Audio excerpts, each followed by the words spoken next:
இளைய தலைமுறையினரின் குரலுக்கு செவி சாய்க்குமாறு ஆசியான் உறுப்பு நாடுகளின் தலைவர்களுக்கு மலேசிய பிரதமர் டதஸ்ரீ அன்வார் இப்ராஹிம் அழைப்பு விடுத்துள்ளார். ஆசிய பிராந்திய குழு மகளிர் மற்றும் இளைஞர்கள் தங்கள் கருத்துக்களை கூற ஒரு தளத்தை வழங்கி உள்ளதாக அன்வார் கூறினார். மேலும் ஒவ்வொரு நாட்டிற்கும் இது போன்ற வாய்ப்புகள் இல்லை என்றும் அவர் சுட்டிக்காட்டினார். ஆனால் ஒவ்வொரு ஆசியான் தலைமைத்துவ விழாவிலும் அமர்ந்து நமது இளைஞர்களின் கருத்துக்களை ஆலோசிக்க வேண்டும் என்று அவர் கேட்டுக்கொண்டார். தலைவர்கள் வாயை மூடிக்கொண்டு இளம் தலைமுறை வெளிப்படுத்தும் விஷயங்களை கேட்க வேண்டும் என்று அவர் ஆசியான் நாடாளுமன்றங்களுக்கு இடையேயான சபையின் 46வது பொதுக்கூட்டத்தை தொடக்கி வைத்து பேசுகையில் இதனை தெரிவித்தார். தேர்ந்தெடுக்கப்பட்ட பிரதிநிதிகளும் அரசாங்க தலைவர்களும் எப்போதும் தங்கள் மக்களின் உண்மையான விருப்பங்களை கேட்டு மரியாதையுடன் பிரதிநிதித்துவப்படுத்த வேண்டும் என்று அன்வார் வலியுறுத்தினார்.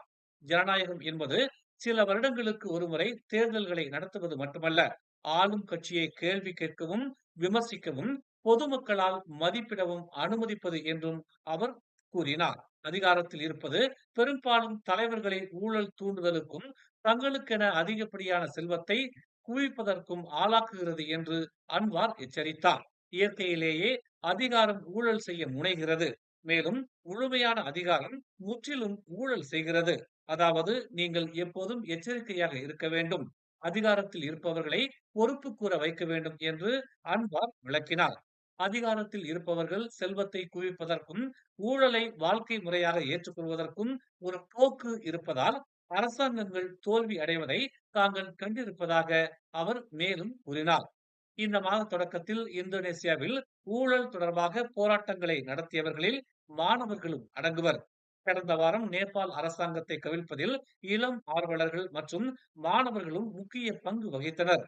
சமூக ஊடக தடையால் ஊழல் எதிர்ப்பு போராட்டங்கள் வலுவானதை தொடர்ந்து பிரதமரின் ராஜினாமா வரைக்கும் அது சென்றது குறிப்பிடத்தக்கது.